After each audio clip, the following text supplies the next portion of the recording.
Today, we're going to be talking about the real story of Grandpa.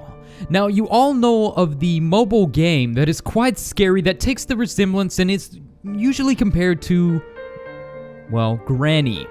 Now, today we're going to be diving into the world and myth and, well, the real creepypasta story based around Grandpa. That is correct. So, surely the game had to be based off some sort of setting, correct? Well, that is what we're going to be diving into and reading a story unlike any other today on this dark Minecraft night. Strap in, grab whatever you may need, soda, popcorn, and welcome to our brand new video. If you're new to the channel, subscribe, enable post notifications by ringing the bell and making it go ding. Let's see if we can hit 5-6 likes on this video. Maybe 500-600, who knows? But today, I want to dive in and I want to talk about this. I've talked about the real story of Slidrina, the real story of Granny, but never Grandpa, a new game that is really taking quite the popularity spike on mobile. I thought it was only right to make this video today. So prepare yourself and let's begin with a creepypasta unlike any other on this frightful Minecraft night. As the moon rises, is the perfect setting to dive in to this. We're just going to kind of take position here and start reading the story. So, this creepypasta based off the real life version of Grandpa is titled, "There's Something Wrong with My Grandpa." Well, let's dive in and see what it's all about. I'm only able to see my grandpa twice a year because he lives in a forested area in Alberta, Canada. To get to his house, we would have to take a 5-hour flight, a 2-hour taxi ride, and an hour hike through the woods. Because he lived in such a secluded part of the forest, he would only go over to the town to gather groceries and essentials every 2 weeks. He would stock up his house with everything he needed and would live by himself. Only the sights and sounds of the forest to keep him company. His house looked more like a cabin. It was well kept and a good size for just him. He had a small guest room that I would always sleep in whenever I came to visit, and my parents would sleep on the pull-out couch in the living room because it was much larger than the bed in my room. The space was definitely tight, but cozy. My parents and I haven't visited him in 2 years, ever since my grandma died. My mom said it was because he began acting strange and it made them very uncomfortable. When I would question what she meant, she would always respond with, he couldn't accept that Grandma was dead. It broke my heart to think that he was alone and how he must feel. He and my grandma had been living in the forest together for 20 years. I remember visiting them as a child. Grandma was always cleaning the house and making her famous potato soup. The whole house would smell delicious. She hummed. And often, when I would go into the house, it would be a resonating feeling of relaxation. Grandpa was always gardening and making wooden lawn chairs to sell when he went into town, and Grandma would bring him lunch every day and kiss him on the cheek before going back inside. It was a happy place to be. When my grandma died in her sleep 2 years ago, he didn't have any visible emotion. We expected him to break down and want to leave the cabin in the forest forever to get away from the memories of her, but instead he refused to leave, saying my grandma was still with him. I guess that's why we haven't been able to see him. My mom thought he was sort of unstable. This past October, on my 18th birthday, I begged my parents to go see him. They shook their heads and told me that they just didn't have the time. So now, as a legal adult, I decided to go on my own. They didn't support the decision at first, but decided not to argue. Only 3 days and call me every night, my mother said before I boarded the flight. I could see the worry in her eyes.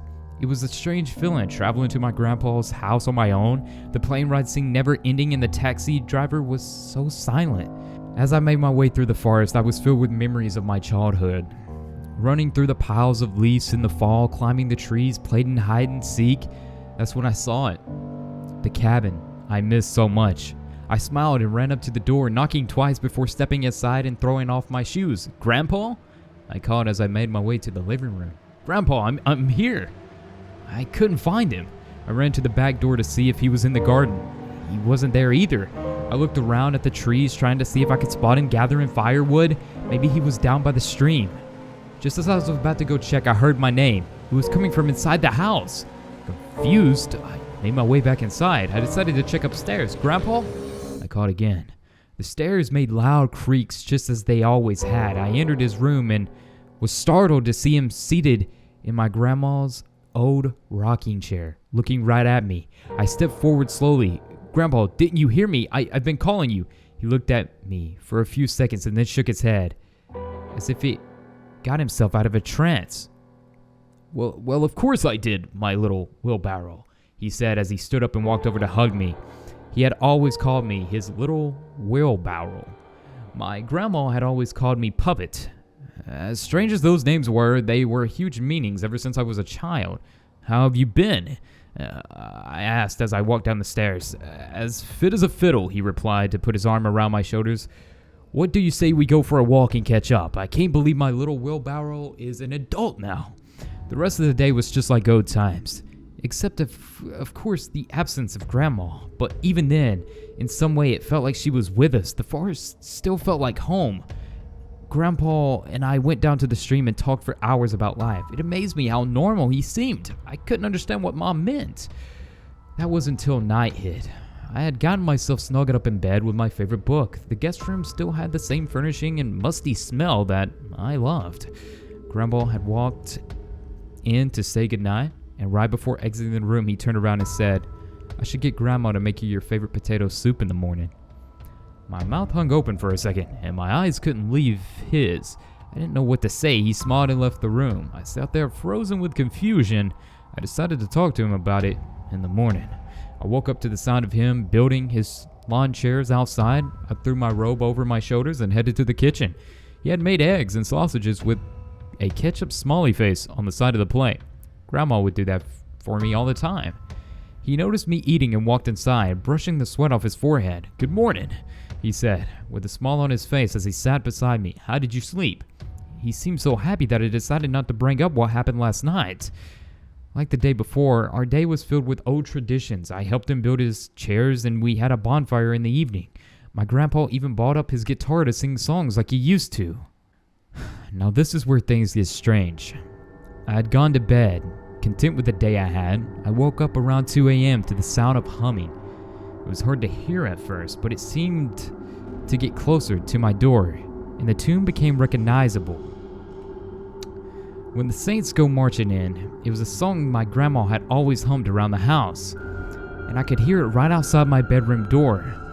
My heart skipped a beat, and I pressed my hand over my mouth. I couldn't move. I slowly began to pull the blankets up over my face. My eyes searched the room for my phone, but it was so dark I couldn't see. The door began to push open with a long, drawn-out creak. My eyes squinted to try and see who it was. For a moment, I felt relief when I saw the figure of my grandpa. Thank goodness, I sighed, almost laughing. You scare me. What are you doing up so... His movement was so fast it made me stop mid-sentence. He sunk down to the floor on all fours, his head looking up at me, but I couldn't see his face in the darkness. He slowly started to crawl towards me, humming the tune I knew so well. I panicked and reached for the lamp on my bed, quickly turning it to reveal my grandpa. I will never get this image out of my head. He was inches from my bed. His hands and feet were touching the wooden floor with his head. His head was completely rotated so that his chin was where his forehead should have been. I screamed so loud it echoed through the house. This startled him and his body shuffled backwards out of my room so fast I barely had time to think. I must have passed out because I woke up from the sunlight seeping through the window over my face. Instant flashbacks of what happened filled my mind and my breathing quickened. I grabbed my things, threw them into my backpack and ran for the door. My grandpa must have heard me because he called out, "Where is my little wheelbarrow rushing off to before breakfast?" He was in the kitchen. I stopped in my tracks. I barely got any sleep last night with you screaming. Did you have nightmares often? He asked. Come get some food. It will make you feel better. I began to chuckle to myself. It was a dream. I just had a stupid nightmare that almost had me on a plane to go home. I dropped my backpack by the door and walked back inside. As I was approaching the kitchen, a familiar aroma filled the house. Potato soup. My pace grew slower as I peeled around the corner at my grandpa. There he was, back facing me by the stove cooking potato soup. The weirdest part though, he was wearing Grandma's apron and slippers. Grandpa, you're starting to scare me, I said softly. I didn't come any closer to him. He stayed silent, added salt to the soup, then turned around to me. Grandpa, I continued, I'm worried about you. Let's head to town for a bit. Maybe you can see someone. But the next moment has haunted me for the last 6 months. His head turned all the way around, looking right at me as he said, don't worry, puppet. Grandma is just fine.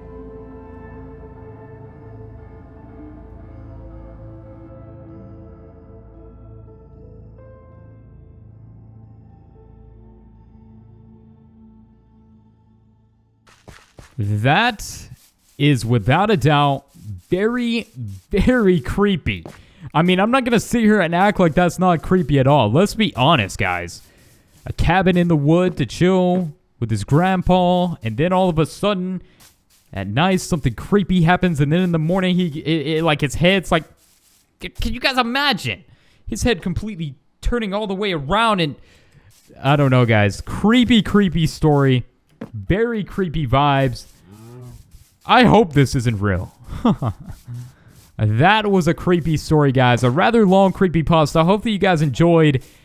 Something fun right there to do. It was creepy. On a scale of 1 to 10, how creepy did you guys think that was? I think that was pretty high up there. Either way, guys, if you guys enjoyed the video, be sure to hit that like button. And I guess that was the real story of Grandpa. Jeez. I'll see you guys in the next one.